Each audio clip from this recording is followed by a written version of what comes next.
Hello everyone. मेरा नाम है राहुल और आप देख रहे हैं साहित्य परिवार। तो दोस्तों, साहित्य परिवार में आप सभी लोगों का स्वागत है। तो दोस्तों, आज मैं आपके लिए एक नई क्लास लेकर आया हूं जिसमें हम लोग हिंदी भाषा और उसका विकास के प्रश्नों को हल करेंगे। इसके पहले मैंने 30 प्रश्न को हल करा दिया है। आज हम लोग आगे के क्वेश्चन को हल करेंगे।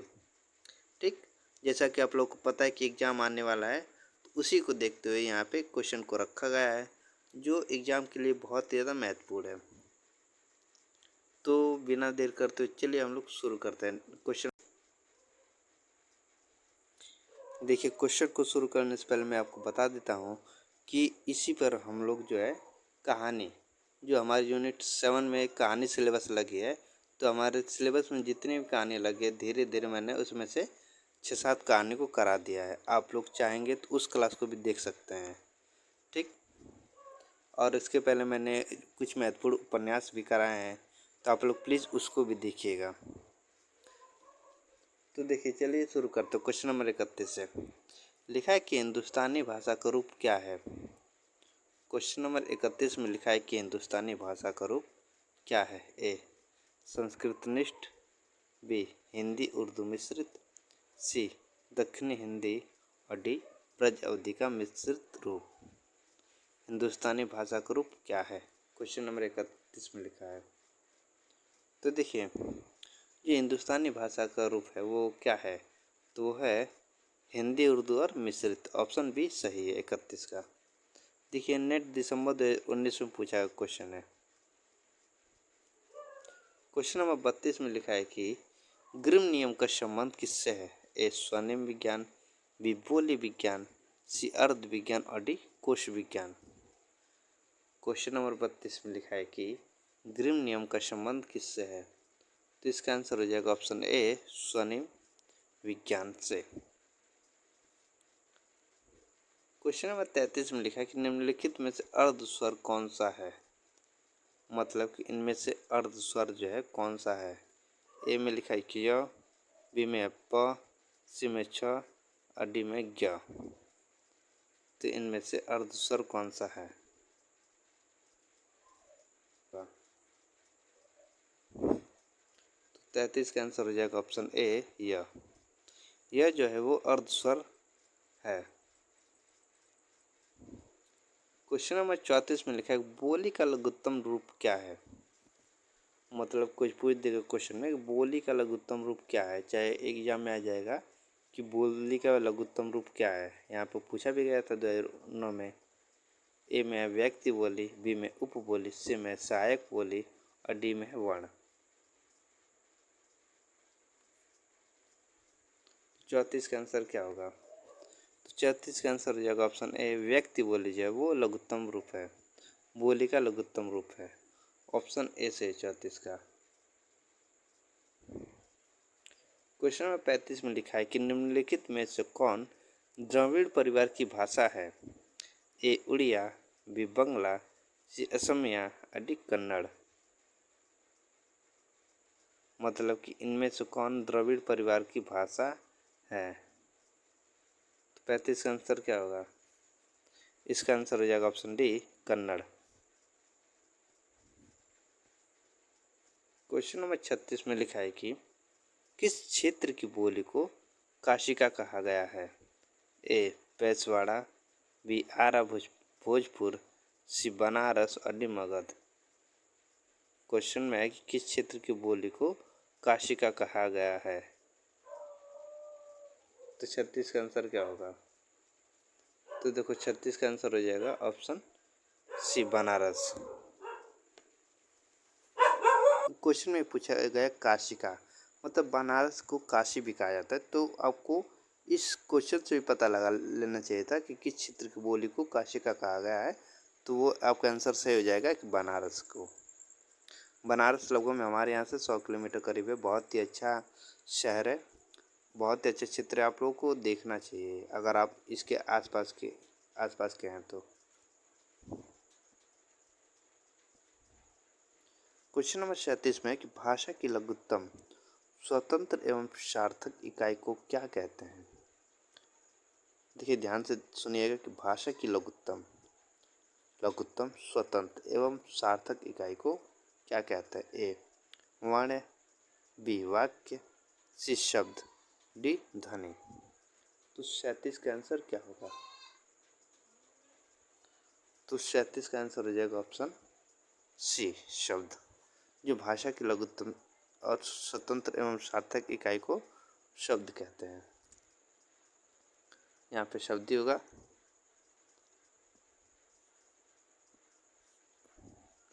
क्वेश्चन नंबर 38 में कि निम्नलिखित में से कौन भारोपी परिवार की भाषा नहीं है? ए मराठी, बी गुजराती, सी मलयालम और डी हिंदी। मतलब इनमें से कौन भारोपी परिवार की भाषा नहीं है? 38 का आंसर क्या होगा? तो 38 का आंसर हो जाएगा ऑप्शन सी मलयालम जो है वो भारोपी परिवार की भाषा नहीं है।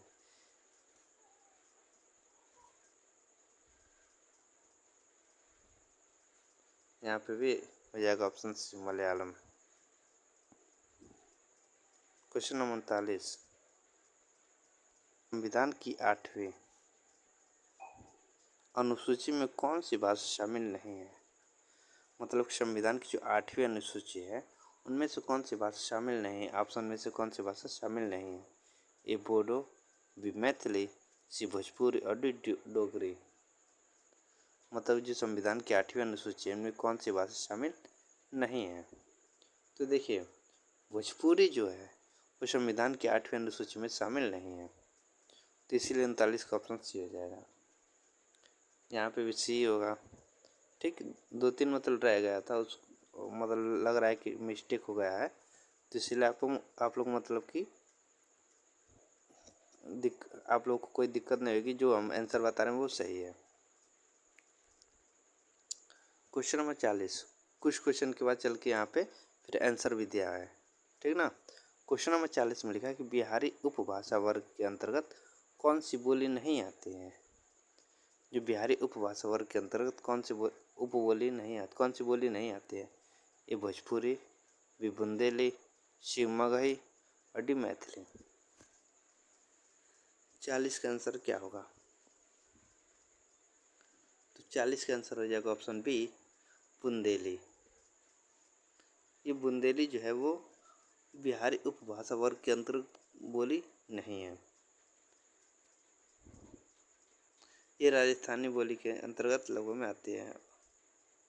क्वेश्चन नंबर 41 में है कि खड़ी बोली के लिए सुनीति कुमार चटर्जी ने किस शब्द का प्रयोग किया है? खड़ी बोली के लिए सुनीति कुमार चटर्जी ने किस शब्द का प्रयोग किया है? ए जनपदीय हिंदुस्तानी, बी वर्नाकुलर हिंदुस्तानी, सी कौरवी और डी रिक्ता। 41 का आंसर क्या है? तो देखिए खड़ी बोली के लिए सुनीति कुमार चटर्जी ने जिस शब्द का प्रयोग किया है वो है जनपदीय हिंदुस्तान। 41 का ऑप्शन ए सही है। क्वेश्चन नंबर 42 में है कि हिंदी वर्णमाला में अंग और अंग क्या है? जो हिंदी वर्णमाला में है उनमें अंगूर और माने कुछ नहीं, ये क्या है? ए स्वर है, बी व्यंजन, सी आयोग व डी संयुक्ताक्षर। 42 का आंसर क्या होगा? तो 42 का आंसर हो जाएगा ऑप्शन सी ये अयोगवा है। क्वेश्चन नंबर 43 में लिखा है कि निम्नलिखित भाषा रूप और उनके प्रयोक्ताओं को सुमेलित कीजिए। सूची 1 को सूची 2 से, यहाँ पे सूची 2 होगा, सूची 1 को सूची 2 से मिलान कीजिए। सूची 1 में एक दक्षिणी, कौशली, ब्रजबोली और डी में संधा भाषा। यहाँ पे सूची 2 में लिखा है दामोदर पंडित, कुतुब साहब, सरहपाद, शंकर देव अवतरे, कुतुबन। तो 43 का क्या होगा? दक्षिणी की प्रयोक्ता वो किसे माना जाता है? दक्षिणी प्रयोक्ता कुतुब शाह को माना जाता है। दक्षिणी भाषा की जो प्रयोक्ता है वो कुतुब शाह को माना जाता है। कौशली की अगर बात करें, कौशली भाषा की, तो इसकी जो प्रयोक्ता है वो है दामोदर पंडित। ए का 2 और बी का 1 किस में है? तो ऑप्शन बी में है। तो ब्रजबोली का जो प्रयोक्ता हो जाएंगे वो हो जाएंगे शंकरदेव अवतारे। और संधा भाषा की अगर बात करें तो इसके प्रयोक्ता हो जाएंगे वो शरापाद। ठीक, तो 43 का ऑप्शन बी सही है। क्वेश्चन नंबर 44 लिखा है कि अपभ्रंश की उत्तरकालीन अवस्था का नाम है। ए पाली, बी प्राकृत, सी संस्कृत, डी अवध। अपभ्रंश की उत्तरकालीन अवस्था का नाम है। 44 का आंसर क्या है? तो इसका आंसर हो जाएगा option D Avahatta. Question number 45 में है कि अपभ्रंश में कुल कितने स्वर थे? ए 8, बी 12, सी 10 और डी 9। अपभ्रंश में कुल कितने स्वर थे? 45 का आंसर। तो इसका आंसर हो जाएगा ऑप्शन ए 8। क्वेश्चन नंबर 46 में है कि मगही किस हिंदी प्रदेश की बोली है? मगही किस हिंदी प्रदेश की बोली है? ए मध्य प्रदेश, बी बिहार, सी राजस्थान और डी छत्तीसगढ़। मगही किस हिंदी प्रदेश की बोली है? 46 का आंसर क्या होगा? 46 का आंसर हो जाएगा ऑप्शन बी बिहार की बोली है। क्वेश्चन नंबर 47 में लिखा है कि भाषाओं की पारिवारिक वर्गीकरण का आधार है। भाषाओं के पारिवारिक वर्गीकरण का आधार है। ए रूप रचना, बी ध्वनि, सी इतिहास और डी अर्थ। 47 का आंसर क्या होगा? तो 47 का आंसर हो जाएगा ऑप्शन सी इतिहास। भाषाओं के जो पारिवारिक वर्गीकरण का आधार है वो है इतिहास। क्वेश्चन नंबर 48 में लिखा है कि ब्राह्मी लिपि के विकास का अनुक्रम है। ए जो ब्राह्मी लिपि के जो विकास का अनुक्रम वो क्या है? ब्राह्मी लिपि, गुप्त लिपि, कुटीर लिपि या देवनागरी लिपि। बी में लिखा है पहले कुटीर लिपि, फिर ब्राह्मी लिपि, फिर गुप्त लिपि, फिर उसके बाद देवनागरी लिपि। और सी में लिखा है पहले ब्राह्मी लिपि, उसके बाद देवनागरी लिपि, उसके बाद गुप्त लिपि और सबसे अंत में कुटीर लिपि। और डी में लिखा है कि पहले देवनागरी लिपि, ब्राह्मी लिपि, कुटीर लिपि और गुप्त लिपि। तो 48 का आंसर क्या होगा? तो देखिए जो ब्राह्मी लिपि के विकास का जो सही अनुक्रम है वो है ऑप्शन ए, पहले ब्राह्मी लिपि, उसके बाद गुप्त लिपि, उसके बाद कुटीर लिपि, उसके बाद देवनागरी लिपि। 48 का आंसर ए हो जाएगा। क्वेश्चन नंबर 49 लिखा है कि भाषा की उत्पत्ति के संबंध में निम्नलिखित सिद्धांतों को उनके प्रतिपादकों के साथ सुमेलित कीजिए। ए में धातु सिद्धांत, बी यूं है हो सिद्धांत, सी इंगित सिद्धांत और डी संपर्क सिद्धांत। तो यहाँ पे सिद्धांत दिए गए, यहाँ पे उनके प्रतिपादक दिए गए हैं। तो क्या करना है? सुमेलित करना है। प्रतिपादक में कौन है? शील, रेवेज, राय, न्यायर, हैज। तो कौन सा सिद्धांत किस प्रतिपादक का मिलान करना है? धातु सिद्धांत। धातु सिद्धांत तो यह है हैज का। 1/5 किस में है? 1/5 सी में है, तो ऑप्शन सी सही है। यो है हो का सिद्धांत, इसके प्रतिपादक है न्यायर। इंगित सिद्धांत है राय और संपर्क सिद्धांत यह है रेवेज। ठीक, तो 49 का ऑप्शन सी सही है। क्वेश्चन नंबर 50 में लिखा है कि आगरा का बोली क्षेत्र है। जो आगरा है उसका बोली क्षेत्र क्या है? ए अवधी, बी खड़ी बोली, सी ब्रज बोली और डी छत्तीसगढ़ बोली।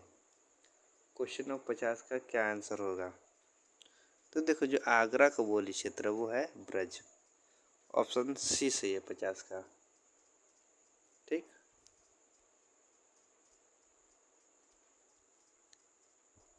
क्वेश्चन नंबर 51, इसमें लिखा है कि अंग्रेजी सरकार की ओर से अदालत का कामकाज देश की प्रचलित भाषाओं में करने का इस्तेहारनामा किस सन में निकला?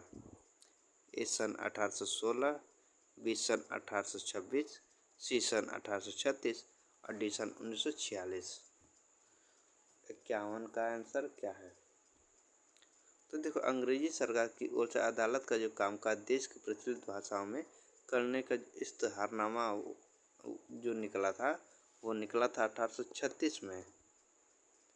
आंसर सी सही है 51 का।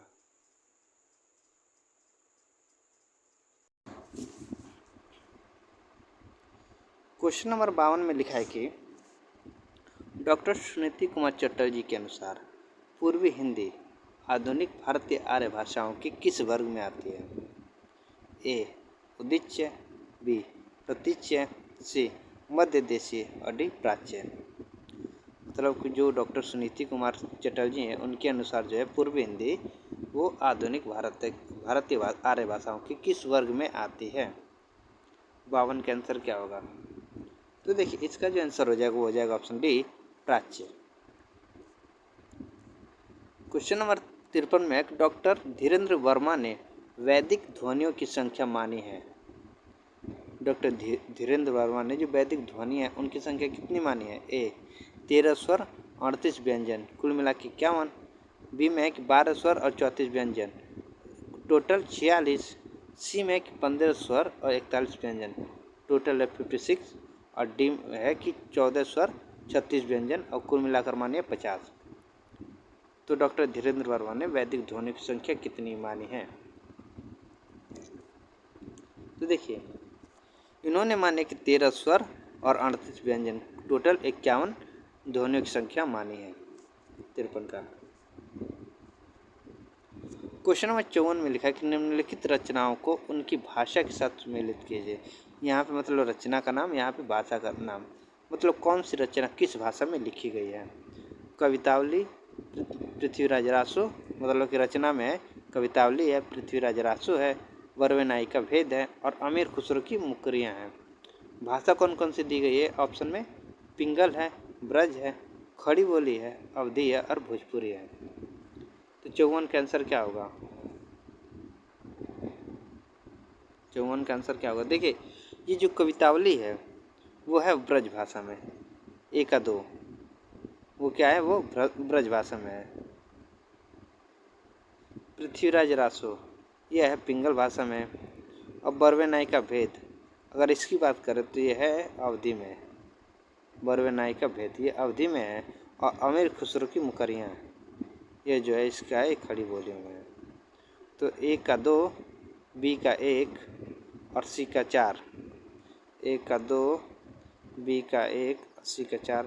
मतलब यहाँ पे ये भी मतलब दोनों ऑप्शन सेम ही दे दिया है, थोड़ा टाइपिंग मिस्टेक है तो हम लोग डी मान लेते हैं, चाहे बी मान लेते हैं, कोई भी एक मान लेते हैं। ठीक, यहाँ पे थोड़ा टाइपिंग मिस्टेक हो गया था। 2 1 4 3 देखिए यहाँ पे भी लिखा है 2 1 4 3, चाहे बी वाले ऑप्शन में भी यही लिखा है। तो आप लोग मतलब कि बिना टेंशन के कंफ्यूज नहीं होइएगा इसमें।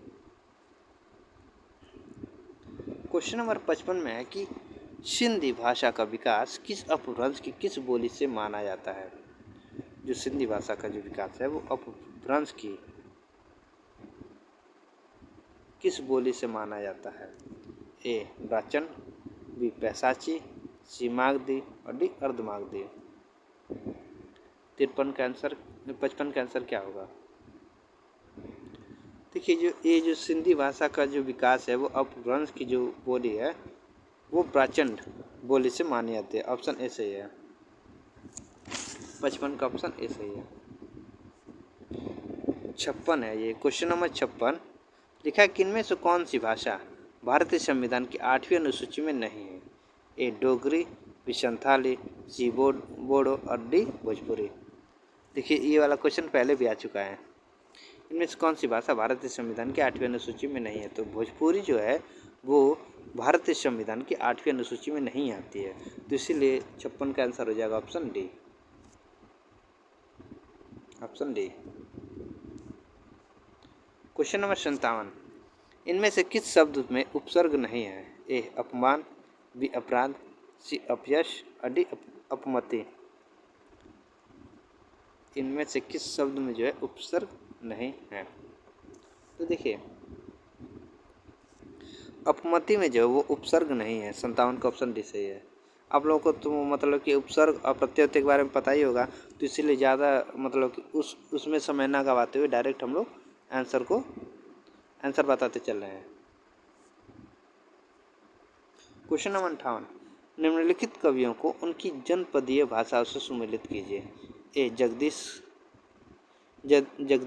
गुप्त किस भाषा मतलब किस जनपदीय भाषा से हैं ये? बी बंशीधर शुक्ल, सी ईश्वरी और डी सूर्यमल मिश्रण। मतलब कि कवियों को उनकी जनपदीय भाषा से सुमेलित कीजिए, मतलब कौन से कवि की जनपदीय भाषा क्या थी, इन कवियों की जनपदीय भाषा क्या थी, उसको मिलान करना है 58 का। तो देखो जगदीश गुप्त की अगर बात करें तो इनकी जो जनपदीय भाषा थी वो थी ब्रज। वंशीधर शुक्ल की अगर बात करें तो इनकी जनपदीय भाषा थी अवधी। ईश्वरी की अगर बात करें तो इनकी जनपदीय भाषा थी बुंदेली। और सूर्यमल मिश्रण की अगर बात करें तो इनकी जनपदीय भाषा थी राजस्थानी। ठीक, तो क्या हो जाएगा? ए का 5, बी का 4, ए का 5, बी का 4 और सी का 1। तो ऑप्शन डी सही है। ऑप्शन डी सही है 58 का। क्वेश्चन नंबर 59, लिखा है कि इनमें से किसको संविधान की 8वीं अनुसूची में सम्मिलित नहीं किया गया है? मतलब इनमें से किसको संविधान की 8वीं अनुसूची में सम्मिलित नहीं किया गया है? ए डोगरी, बी मैथिली, सी ब्रज और डी असमिया। 59 का आंसर क्या होगा? इनमें से किसको संविधान की 8वीं अनुसूची में सम्मिलित नहीं किया गया है? तो आंसर इसका हो जाएगा ब्रज। ऑप्शन सी से 59 का।